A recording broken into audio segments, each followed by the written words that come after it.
नमस्कार सभी को। तो देखिए यहाँ पर 45 मल्टीपल चॉइस क्वेश्चंस को हम लोग डिस्कस करने वाले हैं और ये क्लास 11 ज्योग्राफी के होंगे। बहुत ही इंपॉर्टेंट चैप्टर है जिसका नाम है जियोमॉर्फिक प्रोसेसेस। तो चलिए आते हैं, फर्स्ट क्वेश्चन देखते हैं। फर्स्ट क्वेश्चन में क्या कहा गया, what is the primary reason for the uneven surface of the earth. तो आपको पता होगा जो अर्थ का सरफेस है वो कैसा है, अनइवन है। ठीक है, इसके पीछे रीजन क्या है ये आपको बताना है। तो यूनिफॉर्म क्रिस्टल मूवमेंट है, गलत है। The balance between exogenic and endogenic forces, तो एक्सोजेनिक और एंडोजेनिक फोर्सेस की वजह से ऐसा है, यही इसका प्राइमरी रीजन है। तो बी ऑप्शन इसमें सही हो जाएगा। Which forces are responsible for elevating और building up the earth crust. तो देखिए अर्थ क्रस्ट में आप देखेंगे कई जगह पे माउंटेन्स है, प्लेट्यूज है। इसका मतलब क्या है कि एक तरीके से एलिवेट हो गया है अर्थ क्रस्ट। तो ये किस फोर्स की वजह से हुआ है, तो ये एंडोजेनिक फोर्स की वजह से हुआ है। ठीक है, एक्सोजेनिक मतलब बाहरी फोर्सेस होते हैं जैसे सॉइल इरोजन, विंड, ठीक है, ये सब चीजें, वाटर का फ्लो होना है, सब एक्सोजेनिक फोर्स होता है। एंडोजेनिक फोर्सेस जैसे जो टेक्टोनिक प्लेट का मूवमेंट हो रहा है, ठीक है, या जो टेक्टोनिक प्लेट्स लड़ रही हैं आपस में, ये सब एंडोजेनिक फोर्सेस क्रिएट करती हैं। अगले पे आते हैं, क्वेश्चन नंबर 3 देखेंगे। What is the term used for wearing down of elevations and filling of basins on the earth surface. अब देखिए यहाँ पर क्या कहा गया है कि वो टर्म क्या कहलाता है जिसमें होता है क्या, जो एलिवेशंस हैं उनका वियरिंग डाउन, मतलब धीरे धीरे करके जो एलिवेटेड स्पेसेस, एलिवेटेड जगह होती हैं उनका वियर अप होता है, मतलब वो धीरे धीरे करके वियर होगा उनका, ठीक है, कटने लग जाएंगी। And filling of basins on the earth surface, तो अर्थ सरफेस पे जो बेसिन्स हैं वो फिल होने लग जाती है। तो इस पूरे प्रोसेस को कहते हैं क्या, ग्रेडेशन कहते हैं। ठीक है, तो अगले पे आते हैं, फोर्थ क्वेश्चन देखेंगे। Which processes are classified as exogenic geomorphic process. अब देखिए एक्सोजेनिक जियोमॉर्फिक प्रोसेस पूछा गया है, कौन सा होगा। तो वोल्केनिज्म जो है, डायस्ट्रॉफिज्म जो है, एंडोजेनिक हो जाएगा। वेदरिंग देखिए हो गया, मास वेस्टिंग हो गया, इरोजन हो गया, डिपोजिशन हो गया, ये सब अगर आप देखेंगे तो अर्थ के बाहर होता है। ठीक है, मतलब अर्थ के सरफेस के ऊपर होता है। तो ये सब किस वजह से हो रहा है, एक्सोजेनिक फोर्सेस की वजह से हो रहा है। तो इसको क्या कहेंगे, एक्सोजेनिक जियोमॉर्फिक प्रोसेस कहेंगे। तो बी ऑप्शन इसमें सही है। What is geomorphic agent. अब देखिए जियोमॉर्फिक एजेंट क्या होता है आपको यहाँ पर बताना है।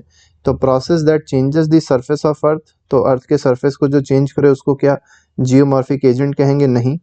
अ natural medium like water, ice और wind that moves earth minerals materials, तो बिल्कुल सही है, बी ऑप्शन इसमें सही हो जाएगा। ये मेनली क्या होते हैं, नेचुरल मीडियम होते हैं, जैसे वाटर हो गया, आइस हो गया, विंड हो गया। ये क्या करते हैं, अर्थ के मटेरियल को मूव कराते हैं। ठीक है, ऐसे एजेंट्स को क्या कहते हैं, जियोमॉर्फिक एजेंट कहते हैं। What is the primary source of energy for endogenic processes. अब देखिए एंडोजेनिक प्रोसेस जो भी हो रहा है उसके पीछे जो प्राइमरी सोर्स है वो क्या है एनर्जी का, ये आपको बताना है। तो सन नहीं है, सन तो एक्सोजेनिक फोर्सेस का प्राइमरी सोर्स कह सकते हैं, लेकिन एंडोजेनिक फोर्सेस का प्राइमरी सोर्स ये नहीं है। तो एंडोजेनिक फोर्सेस का जो प्राइमरी सोर्स होता है एनर्जी का, ये है आपका जियोथर्मल ग्रेडियंट्स और हीट फ्लो है। ठीक है, तो कोर में जो भी चीजें होती हैं, जियोथर्मल ग्रेडियंट्स होता है, हीट फ्लो होता है, उसकी वजह से जो वही मेन एनर्जी सोर्स होता है एंडोजेनिक फोर्सेस का। Which of the following is not an endogenic geomorphic process. तो एंडोजेनिक जियोमॉर्फिक प्रोसेस इनमें से कौन सा नहीं है। तो डायस्ट्रॉफिज्म जो है एंडोजेनिक है। ठीक है, वोल्केनिज्म भी एंडोजेनिक है, प्लेट टेक्टोनिक्स भी एंडोजेनिक है, लेकिन इरोजन जो है ये एक्सोजेनिक प्रोसेस है। ठीक है, एक्सोजेनिक जियोमॉर्फिक प्रोसेस है ये। What is the driving force behind all exogenic processes. अब देखिए जितने भी एक्सोजेनिक प्रोसेस है उनके पीछे जो रीजन है, ड्राइविंग फोर्स है, वो क्या है। तो सन है या सोलर एनर्जी है। तो सी ऑप्शन इसमें सही हो जाएगा। Which term refers to processes of stripping of और अनकवरिंग द अर्थ सरफेस। तो देखिए अर्थ सरफेस जो है वो धीरे धीरे करके इसका हटना, ठीक है, तो स्ट्रिप ऑफ होना, तो इसको क्या कहेंगे हम लोग, डिनंडेशन कहते हैं। तो इसका सबसे सही जो टर्म है वो इरोजन मत लगा दीजिएगा, denudation is the correct term. ठीक है, अगले पे आएंगे, क्वेश्चन नंबर 10 देखेंगे। Which climatic elements primarily control exogenic processes. तो एक्सोजेनिक प्रोसेसेस को मेनली कौन कंट्रोल करता है। तो विंड और ग्रेविटी। ठीक है, ये प्राइमरी एलिमेंट्स नहीं है। तो प्राइमरी जो है वो मेनली टेम्परेचर है और प्रेसिपिटेशन है। ये क्लाइमेटिक एलिमेंट्स हैं। तो क्लाइमेटिक एलिमेंट्स में आपका टेम्परेचर आता है और क्या आता है, प्रेसिपिटेशन। ग्रेविटी जो है क्लाइमेटिक एलिमेंट नहीं है, पहली बात। ठीक है, तो टेम्परेचर और प्रेसिपिटेशन क्या करते हैं, एक्सोजेनिक प्रोसेसेस में को कंट्रोल करते हैं, उसमें इन्वॉल्व होते हैं। क्वेश्चन नंबर 11 कह रहा है व्हाट इज वेदरिंग। अब वेदरिंग क्या होती है, तो transport of material by natural agents गलत है। Mechanical disintegration and chemical decomposition of rocks, ये बिल्कुल सही है। तो या तो मैकेनिकल डिसइंटीग्रेशन होगा, मतलब जो बड़े पत्थर हैं छोटे छोटे पत्थरों में टूटेंगे, और केमिकल डिकम्पोजिशन होने लग जाएगा रॉक का, ठीक है। तो इसको क्या कहेंगे हम लोग, वेदरिंग कहेंगे। अलग अलग तरीके की वेदरिंग होती है। What are the 3 main types of weathering process. अब देखिए आपसे पूछा गया टाइप्स ऑफ वेदरिंग प्रोसेस कौन कौन से होते हैं। तो पहला तो केमिकल वेदरिंग होता है, दूसरा फिजिकल होता है, और तीसरा क्या होता है, बायोलॉजिकल वेदरिंग होती है। तो यहाँ पर बी ऑप्शन बिल्कुल सही है। Which climatic factor is most important for weathering. अब देखिए कौन सा ऐसा क्लाइमेटिक फैक्टर है जो सबसे ज़्यादा इंपॉर्टेंट है वेदरिंग के लिए। तो अभी हमने आपको बताया था टेम्परेचर और प्रेसिपिटेशन, तो सी ऑप्शन सही है। सेम क्वेश्चन है, दोबारा रिपीट हुआ है, बस ऑप्शन चेंज किया गया था। 14th क्वेश्चन पे आते हैं, what distinguishes weathering from transportation. अब वेदरिंग अलग है, ट्रांसपोर्टेशन अलग है, कैसे अलग है वही आपको बताना है। तो weathering occurs in situ while transportation involves movement of material, ये बिल्कुल सही है। तो वेदरिंग जो है इन सीटू प्रोसेस है। इन सीटू मतलब अंदर होता है, ठीक है, या जो जहाँ पे है वहीं पे होता है। जैसे मान लीजिए जहाँ पर रॉक होगा वहीं पे आपकी वेदरिंग होगी, ठीक है। लेकिन ट्रांसपोर्टेशन क्या होता है, मूव में जो एक पत्थर है मान लीजिए एक जगह से दूसरी जगह मूव कर रहा है, ठीक है, तो उसको ट्रांसपोर्टेशन कहेंगे। तो दोनों डिफरेंट हैं।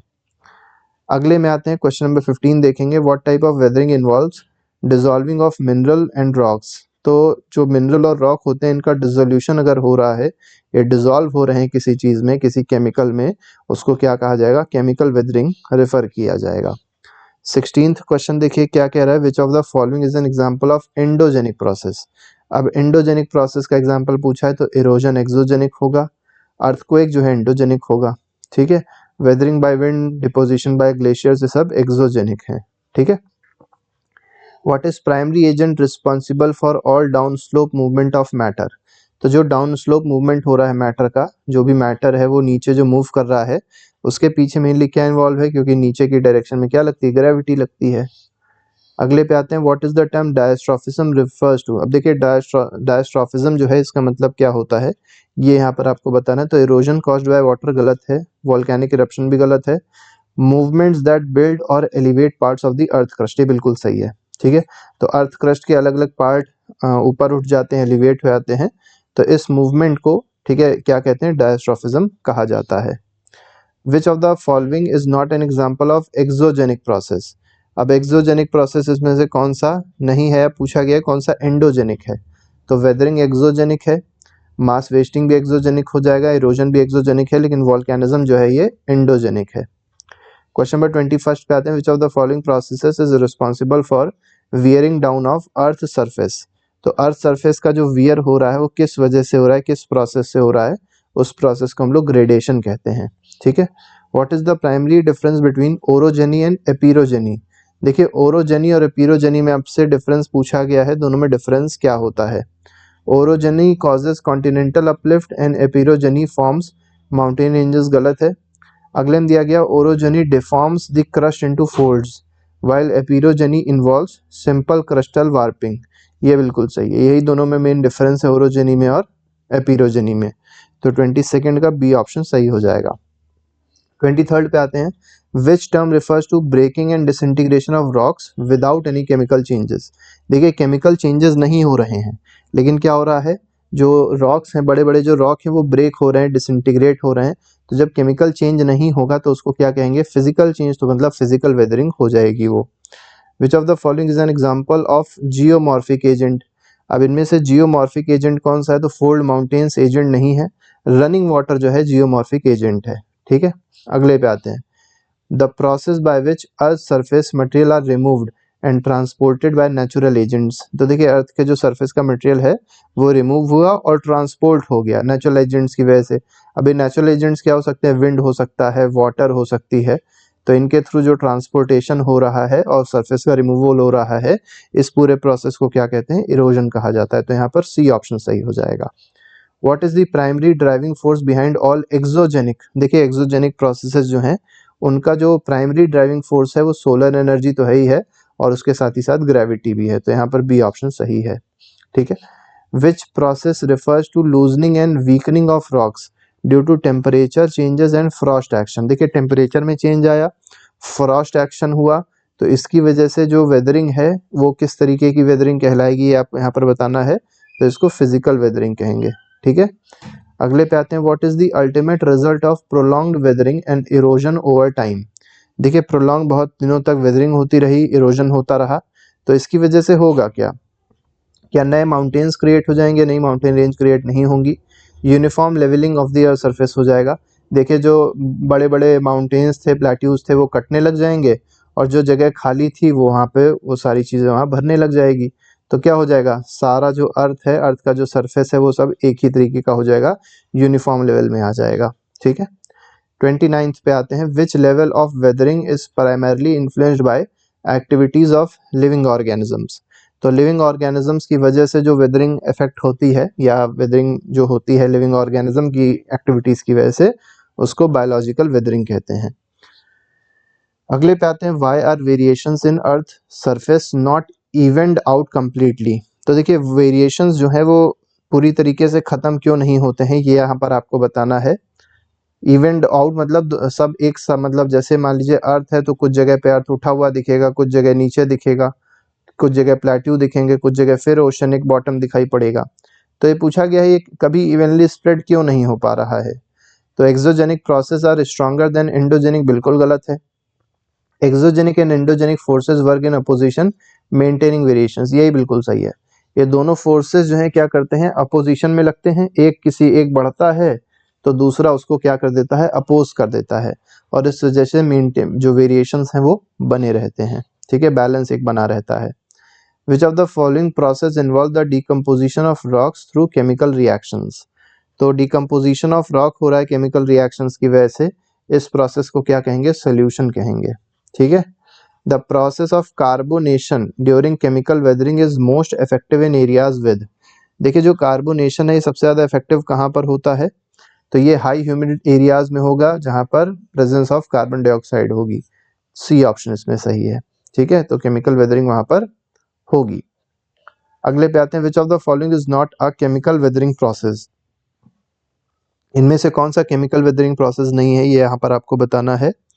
तो ऑक्सीडेशन केमिकल वेदरिंग में आएगा, हाइड्रेशन भी आएगा, फ्रॉस्ट वेजिंग नहीं आएगा, कार्बोनेशन आएगा। तो यहाँ पर कौन सा सही है, सी ऑप्शन इसका सही हो जाएगा। क्वेश्चन नंबर 34 पे आते हैं, what is the main requirement for chemical weathering to occur. अब केमिकल वेदरिंग होने के लिए सबसे ज़्यादा इंपॉर्टेंट क्या है, तो वाटर होना चाहिए, एयर होनी चाहिए और हीट होनी चाहिए, तो बी ऑप्शन इसमें सही है। 35 पे आते हैं, the chemical reaction that converts iron bearing minerals to rust is called. देखिए आयरन ऐसे मिनरल्स हैं जिनमें आयरन है और वो किस में कन्वर्ट हो रहा है, रस्ट में। तो ये प्रोसेस क्या कहलाएगा, तो ऑक्सीडेशन ही तो कहलाएगा, क्योंकि आपको पता होगा आयरन पे जब ऑक्सीजन लगती है तभी तो रस्ट बनता है, Fe2O3.XH2O। ठीक है, इसी को क्या कहते हैं, रस्ट कहते हैं। ठीक है, और यहाँ पर और क्या होना चाहिए, वाटर की भी प्रेजेंस हो सकती है, मॉइस्चर जिसको कहते हैं, तो क्या बन जाता है, रस्ट क्रिएट हो जाता है। तो ऑक्सीडेशन हो रहा है mainly. Decaying plant material contributes to chemical weathering by. तो देखिए जो प्लांट मटेरियल हैं वो डीके होते हैं। ठीक है, कंट्रीब्यूट्स टू केमिकल वेदरिंग। अब ये जो है केमिकल वेदरिंग कर रहे हैं, क्यों कर पा रहे हैं, ये आपको यहाँ पर बताना है। ठीक है, तो डिकेइंग प्लांट मटेरियल, तो जो प्लांट मटेरियल सड़ रहा होता है, डीके हो रहा होता है, वो केमिकल वेदरिंग कैसे करता है पूछा गया है। तो मैकेनिकल फोर्सेस क्या ऐड करता है, गलत है। Provide heat to speed of reaction, से भी गलत है। Producing carbonic and inorganic acid, ये बिल्कुल सही है। क्योंकि देखिए जब प्लांट सड़ रहा होता है तो क्या करता है, ये कुछ एसिड्स क्रिएट करता है जो केमिकल वेदरिंग में हेल्प करते हैं, और वो एसिड कार्बोनिक एसिड भी हो सकता है और कुछ ऑर्गेनिक एसिड भी हो सकते हैं, जैसे HCl हो गया, H2SO4 हो गया, ये सब भी क्रिएट होते हैं और केमिकल वेदरिंग में हेल्प करते हैं। Which of the following chemical weathering process increases the size of minerals. कौन सा ऐसा केमिकल वेदरिंग प्रोसेस है जो साइज, मिनरल के साइज को बढ़ा देगा, तो मिनरल के साइज को बढ़ाएगा हाइड्रेशन। अगले पे आते हैं, in which type of environment would you expect chemical weathering to be most effective. Chemical weathering सबसे ज़्यादा इफेक्टिव कहाँ पर होगी, तो जहाँ का टेम्परेचर ज़्यादा होगा और जहाँ पर ह्यूमिडिटी ज़्यादा होगी, क्योंकि ह्यूमिडिटी होगी तो मॉइस्चर होगा, और मॉइस्चर होगा तो क्या हो जाएगा, हाइड्रेशन रिएक्शन होएगी।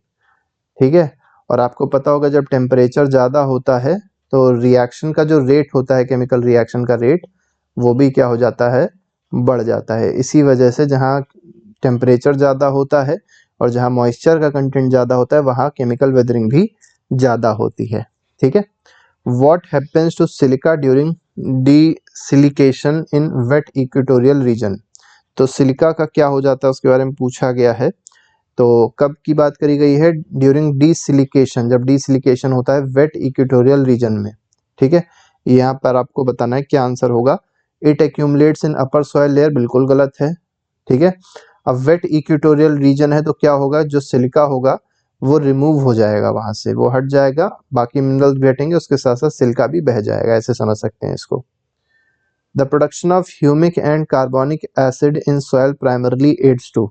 अब देखिए, तो जो ह्यूमस है, ह्यूमिक है और कार्बोनिक एसिड जो है, ये जब सॉइल में प्रोड्यूस होते हैं तो ये इससे क्या होता है, तो फ्रॉस्ट वेजिंग नहीं होती है, केमिकल डिकम्पोजिशन होगा। बिल्कुल सिंपल सी बात है कि कार्बोनिक एसिड है तो ये किसमें हेल्प करेंगे, केमिकल वेदरिंग में ही तो हेल्प करेंगे, या केमिकल डिकम्पोजिशन ऑफ मिनरल्स में ये हेल्प कर देंगे।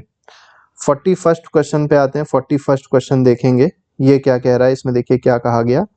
Which of the following process is not involve in chemical weathering.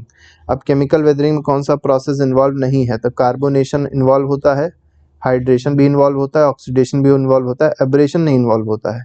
चलिए आप लोग कमेंट बॉक्स में लिख के बताइएगा एब्रेशन जो है वो किस टाइप की वेदरिंग में इन्वॉल्व होगा, फिजिकल में, या जिसको मैकेनिकल कहते हैं फिजिकल वेदरिंग, केमिकल वेदरिंग में तो नहीं होगा, या बायोलॉजिकल में होगा, किस में होगा एब्रेशन।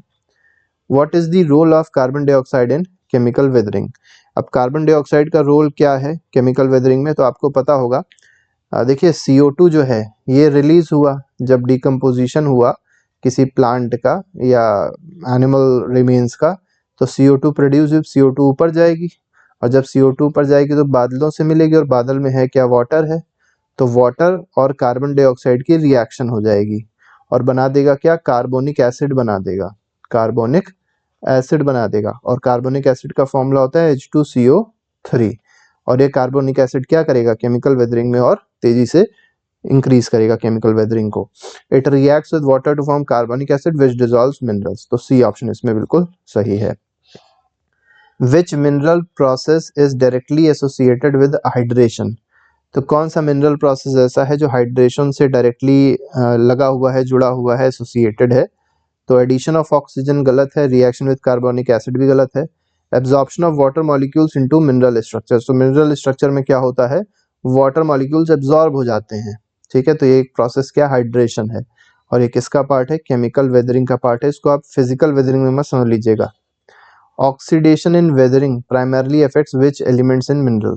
अब देखिए जो ऑक्सीडेशन है वो किस एलिमेंट को मेनली अफेक्ट करेगा, तो ये आयरन को अफेक्ट करेगा, क्योंकि तुरंत ये क्या बना देगा, रस्ट बना देगा ऑक्सीजन आयरन से रिएक्ट करके। Which of the following condition accelerates chemical weathering. तो अभी हमने देखा था कि केमिकल वेदरिंग कैसे बढ़ती है, तो केमिकल वेदरिंग के पीछे दो कारण है, टेम्परेचर का ज़्यादा होना, केमिकल रिएक्शन स्पीड हो जाएगी, स्पीड अप हो जाएगी, और मॉइस्चर जितना ज़्यादा होगा उतनी ही तेज़ी से केमिकल रिएक्शन होगी, क्योंकि उसको एक चीज़ मिल जाएगी जिसके साथ वो रिएक्शन कर सकता है, और वो है वाटर। ठीक है, तो पहली चीज़ तो हाई ह्यूमिडिटी होती है और हाई टेम्परेचर होता है, तो यहाँ पर ए ऑप्शन जो है वो बिल्कुल सही हो जाएगा। तो इस तरीके से 45 क्वेश्चंस थे जो हम लोग ने डिस्कस किए। इसके अलावा हर एक चैप्टर के MCQs जो है वो पहले से ही प्लेलिस्ट में लगाए गए हैं, आप जाके देख सकते हैं, अपना रिवीजन अच्छे से कर सकते हैं। अभी के लिए फिलहाल नहीं, thank you very much, goodbye, जय हिंद।